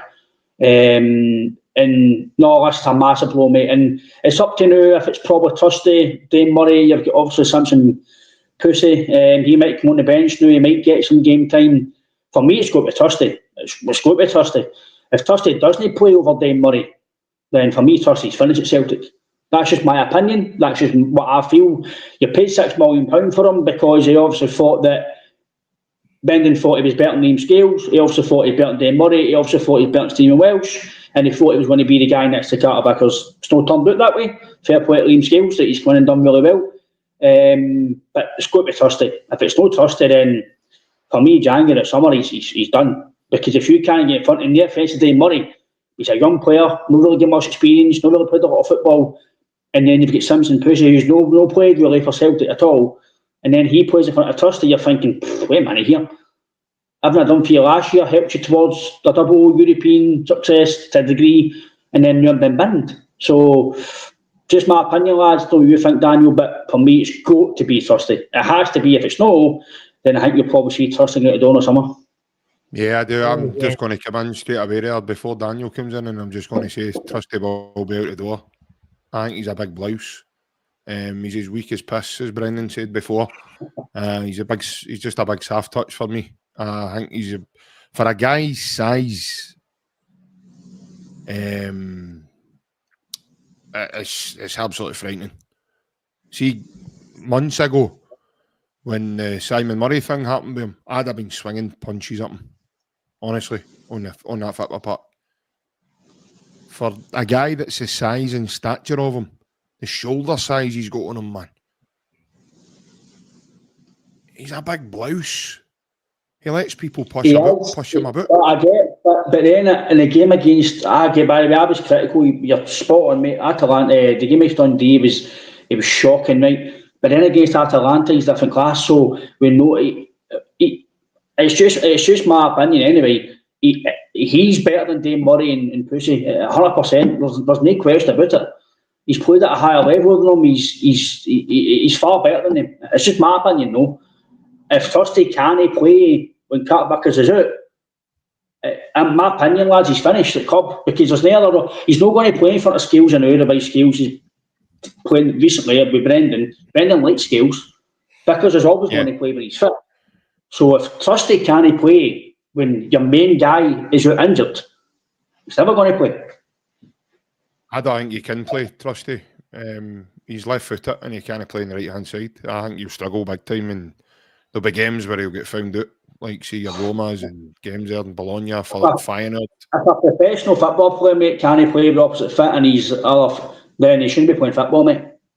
That's my... Listen, I totally get you, Ryan, but you've played football with guys before, mate, and one of their legs is for stoning on. So many times you've said that for years. If you can't play a position, though, just because you can't kick with that feet, mate, you shouldn't be playing at that level. You've got to be confident enough. Listen, I totally get where you're coming from. But I do think Austin Trusty will move on. I don't think he'll be at the football club much longer. I don't personally. I don't rate him. I don't get the hype about him. And I think Dane Murray will be the natural choice in it. Right centre back, Daniel. Obviously, your own thoughts, mate. Yeah, just to touch on the injury, with Carter Vickers obviously knowing it was an Achilles tendon injury, having Dane at Marcel, he would have been playing through pain, just to thing you, Ryan. He would have, because it's a collective, that injury. Sometimes it can just go, but 9 times out of 10, having done it Daniel, is that not an injury similar to like a hammy where your full legs, it affects your full leg? It is, mate. It takes you out, because I done it myself, and that's what's... I stopped playing. I never played at any level like you. That's a bit above your heel, Brian. That should be a bit above your heel, mate. The big chunky bit. It should be stringy bit above your heel.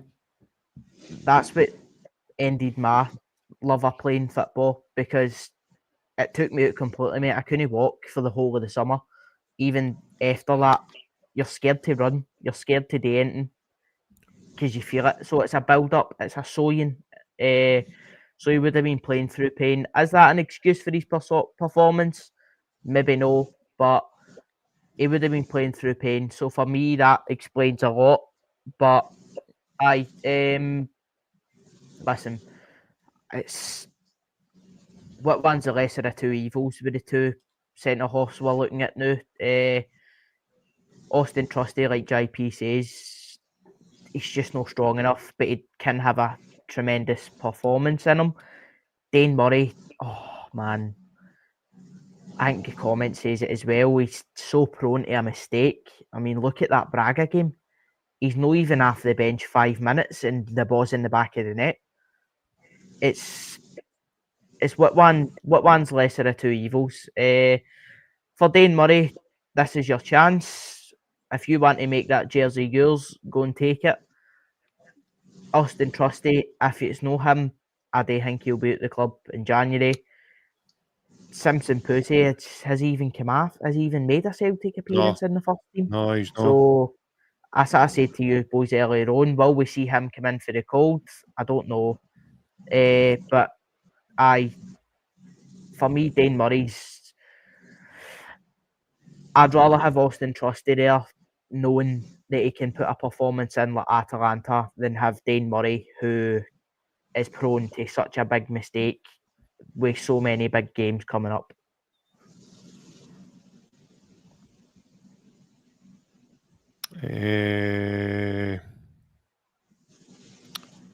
Yeah, I'm being honest, lads, and I think Rab makes a great point here, and I had that in my head to come back in with.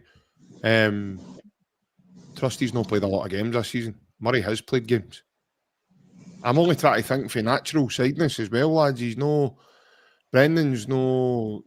That's how much Brendan was hell-bent on wanting a left-sided centre-back for a left footer as well. I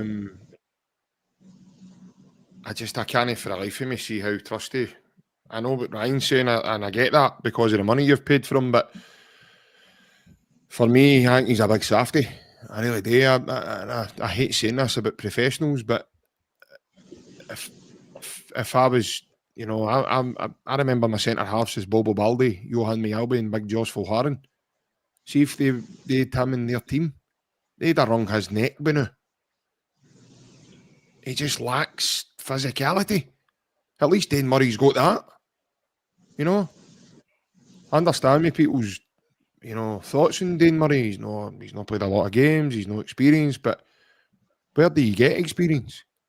It's unfortunate Cameron Carter-Vickers has fell out of the team, but somebody's going to have to come in. Sorry, Cran, JP, it's on your point, but see in a game like this, so is it a game to give a guy experience, so, or do you go with a tried and trusted guy who has got experience in big international games, European games? I know what you're saying, though. You're bang on. He's certain games he's been, shall we call it, as Brendan says, weak as piss. But there's been games where he's been really good with Carter-Vickers. So who's the best defender out of them all? Take away Vickers and Scales, you know.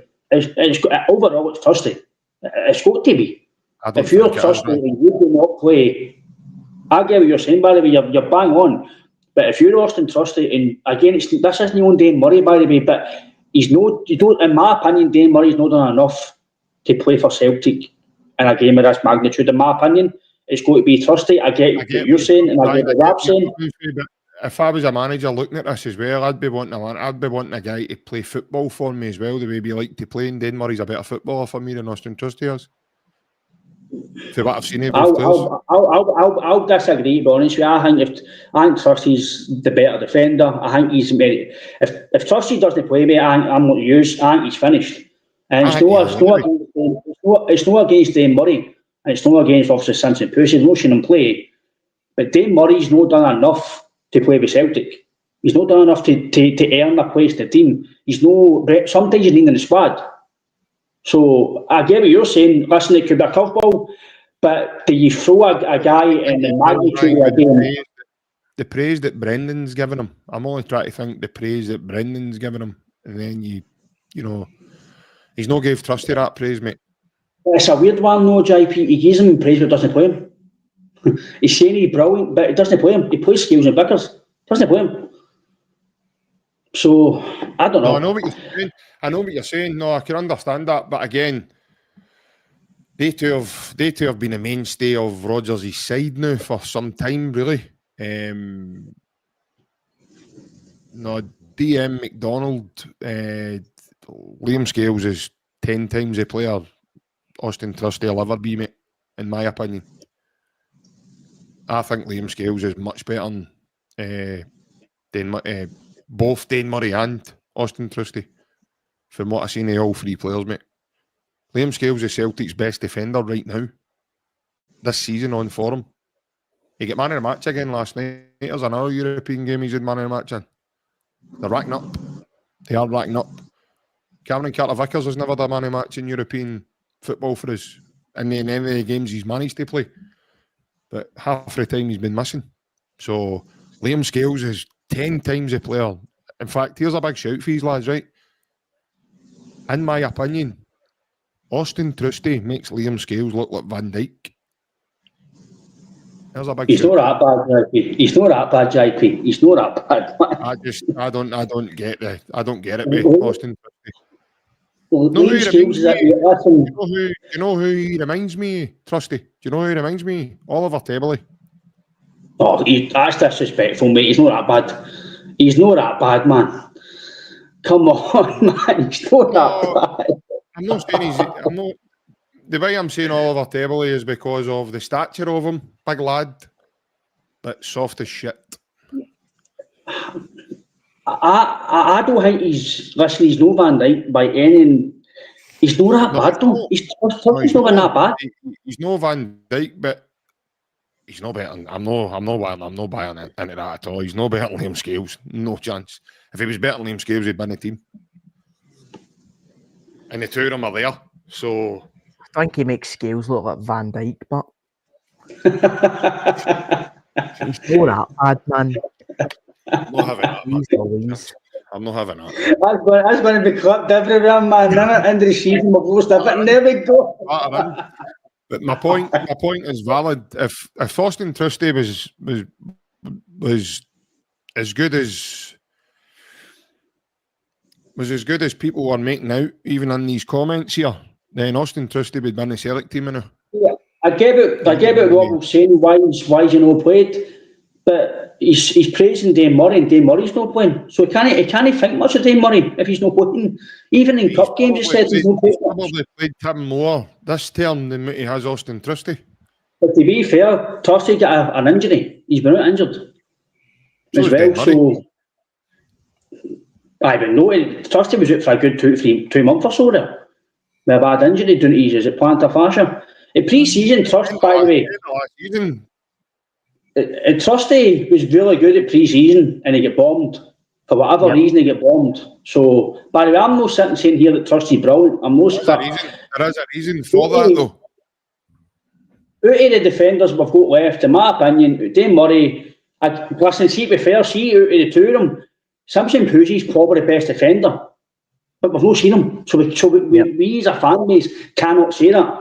He's played at Man City in the Champions League, so he's obviously got something about him. Well, whatever reason. I can't even give an opinion on the boy Simpson Pusey. No, that's what I'm saying. We can't. No, we can't. I'd rather have Trusty, man. I can't justify putting somebody in that was on loan at Queen's Park last season or somebody that has arguably, like that comment says, was one of our best defenders in the Champions League last season. The Dundee game, he get flung about like an empty trackie, but that wasn't the only game either, by the way. I don't know, mate. I can't. Dane Murray, man, I don't understand. I think he's just a pure symptom of injuries and lack of resources in the defence this season. Honestly, my comparison to Oliver Tabley, looked like a big monster, but he was as soft as shit, man. He couldn't tackle for toffee. Like, big man, come on, look at the size. If I was that size and that build and the physique of these boys, man, the forwards when he came near me, man, they wouldn't want to come near me. They'd be greeting for a mammy every time we went on a football field together. So, honestly, I can't for the life of me understand a guy that size. He's the only guy I know that's about 6'4", and when he jumps for a boy, he becomes 5'1". It's mental, absolutely mental, and it's not that I dislike him. I just don't think he's good enough to play for Celtic. I can understand, and he's not showed any improvement for the time that he signed with us. At least with Liam Scales, he's showed improvement each season he's been there now. There's been an improvement in him all the time. And his CV is now starting to grow, both with Celtic, playing in Europe, gathering experience, and he's now playing international football. Big Trusty's not a game with America since FIFA 25 came out, I don't think. So it's been a wee while for he was in an American team. But the boy Dane Murray, for me, and I'm only going, by the way, this isn't Dane Murray as in what I think he is as a player. I think he's got some really good attributes. I think he's, he can become something if he sticks with it and really dedicates himself to his trade. I'm only going, my thoughts on Dane Murray here are solely on what Brendan said about him. And the fact, in my opinion, I think he can play football better than Austin Trusty. And he's right-sided. That's my thoughts. Cameron Carter-Vickers is right-sided. So is Dane Murray. I don't know what fit Pusey kicks with. I couldn't tell you. I've not seen him play. So he's left. I've not seen him play, so I can't tell you where. But I just think it looks really unbalanced if you bring a left-footed player onto your right-hand side. There's something that always gives me anxiety when I see something like that, apart from when it's a winger and he's left-footed and he's cutting in the right. That looks different, but somehow back there in defence, if you play a left-footer on the right side. So yeah, probably a good idea now to bring in a team selection. What are we thinking? Start with you, Daniel. I think we'll see, obviously, Casper in goals. I think we'll see Tony Ralston given the nod on the right-hand side just for that, I don't want to say defensive soundness, but you know what I mean, that defensive experience. For me, I just don't see how Dane Murray's done enough to be given the nod there, Austin Trusty. I get your point, JP, about balance and right-fittedness and stuff like that, but for me, it's just far too big a game to give somebody who's not really done enough so far that kind of a nod. I think we will see trusty Scales. I mean, we've not seen it for many instances, but when we have seen it, it's been all right. I think we'll see Kieran Tierney on the left, of course, in that midfield. I'm not too sure. I think obviously Cam McGregor, he's a nailed-on starter. Then it becomes, does Brendan go with the same system, playing Negrin on the right? For me, I don't think he will. I think Ryan's spot on. I think he'll go back to that kind of a balance that we spoke about. Arnie Engels has to start for me. Done more than enough. I think you'll see Engels and Negrin. Maybe out there one. On the right, I think we will see the inclusion of James Forrest. For me, Yang cannot start another game for Celtic Football Club. I just can't have it. Tanecki on the left and Johnny Kenny up front. Ryan? Some decisions I think he's going to make who he plays, because obviously injuries as well. So I'm like Daniel as well. I think again, as much as we've all spoke about Ralston here, but he does what he does. He does what he says in the tin. He tries his hardest. He does his job to the ability that he's got. But the experience, again, I'm just using the experience angle with Ralston. I don't trust Donovan enough yet to play him in a game now. I think this is a game that you need guys who have played there, been there. I could be wrong. Listen, I could be totally wrong. I think Ralston, he'll be fresh as well. So I'll go with Ralston. I would go with, again, I'm saying trusty, but with Rodgers, does he go with Murray because he maybe has played a bit more, as you said, JP? But if I'm the manager, I'm playing trusty. Again, experienced.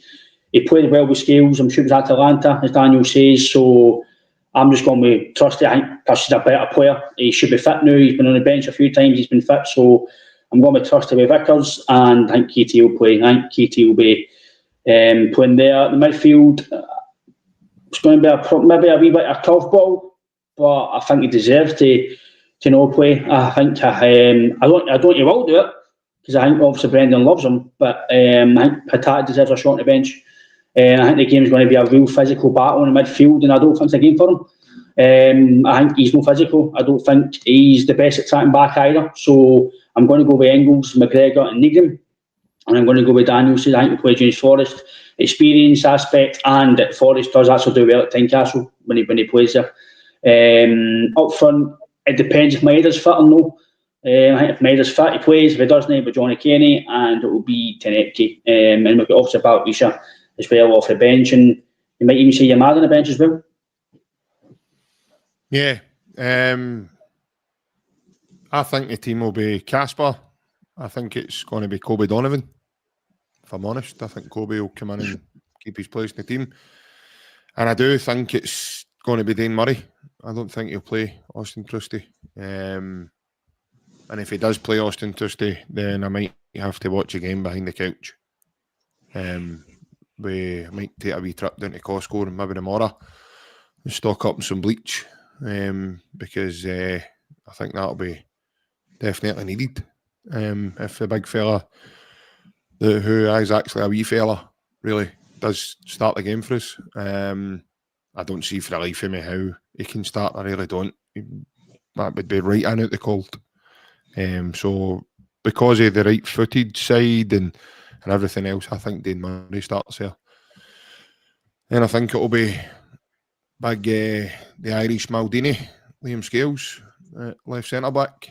Kieran Tierney will be left-back if he's fit enough.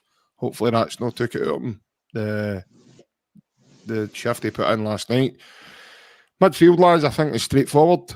I think he'll keep the team the way it was last night. I think if they're good to go, they will go. I think it'll be Hatate, Callum McGregor, Arnie Engels. I think right side will be Benji Negrin. And I think left side will be Big Seb, as Daniel called him earlier, and Tanecki. And like he says, Ryan, if Maeda's not fit, then it'll be Johnny Kenny. If Maeda is fit, then it'll be Maeda. Maeda's even 90% fit. It's Maeda for me. 30% fit, he's playing.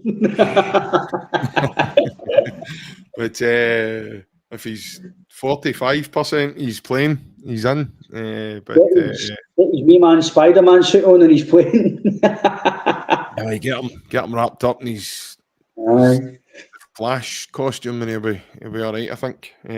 But no, I do think it'll be Johnny Kenny though. I do think Johnny Kenny will start the game. Like you says, Ryan, Yamada will probably come back onto the bench. I think we'll see Simpson Puzzi probably been involved with the squad at least.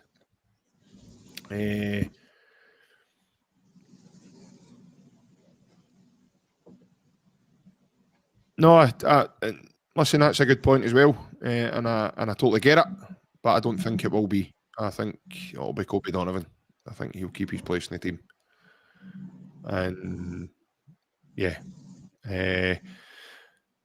Evan, you're probably at the wrong place to be saying that, mate. You might actually need to give Danny Roll a phone, mate. That's right. And see what he's up to. See how he is. Probably needs a wee cuddle as well. At this point, but aye, 100%. Listen, lads. Last night was a wee shot in the arm, and a wee kind of what a bounce that's probably gave them as a squad as well. What a bounce it gave the fans, and it brought back that belief probably in the squad that was kind of lacking, because they were banging their heads against a drum really when they were, even the Dundee game. I know they had a couple of half chances. They weren't really in the game. They let themselves down. They know that going into last night. They set about that the right way. The good energy. They created quite a lot of chances. That's kind of been missing for their play. I mean, fans have been saying they've been toothless up front and everything else. Listen, Hearts will be physical. Hearts will be physical. So we need our players to also be physical and be ready for that challenge. And like Brendan says last night, guys, with pressure brings progress. And when big game players, as I like to call them, match winners, guys that deliver trophies and help you get on the podiums at the end of the season,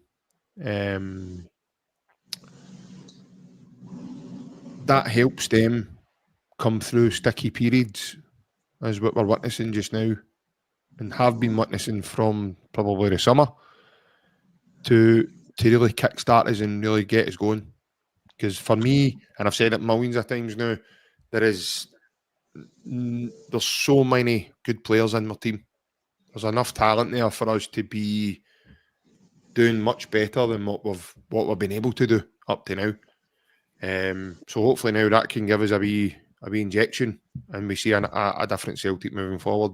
But lads, obviously that's the end of the wee chat. Daniel, cheers for taking the time with us. I'll let you go and phone Bruni. I know you got that jersey off him for the Feyenoord game when he gets sent off.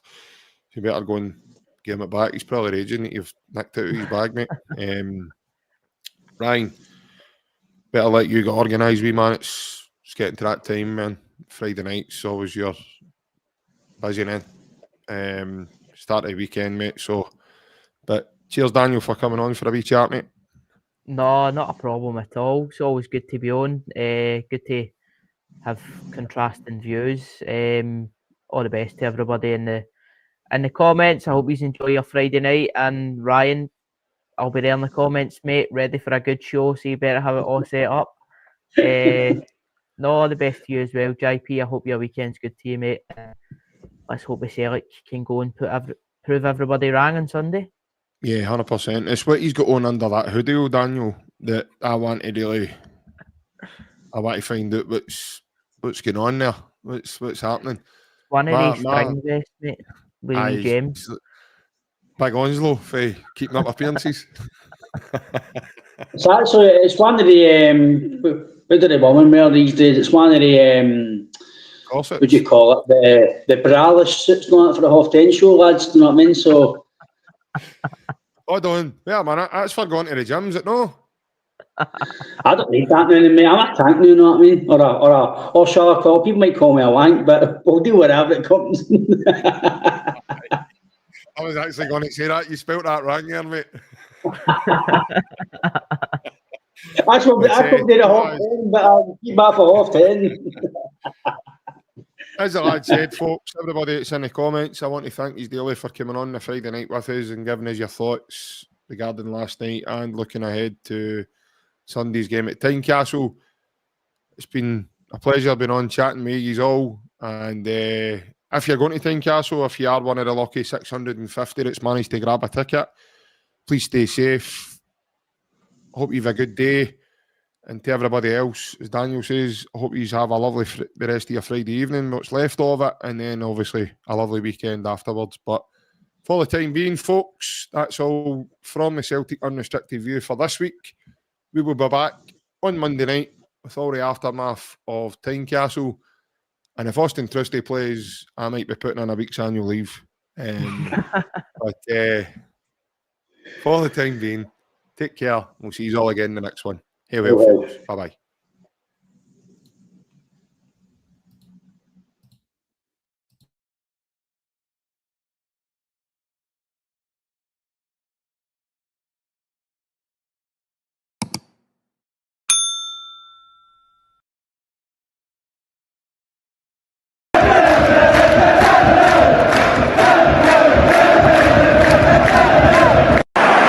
Sets up Larson here.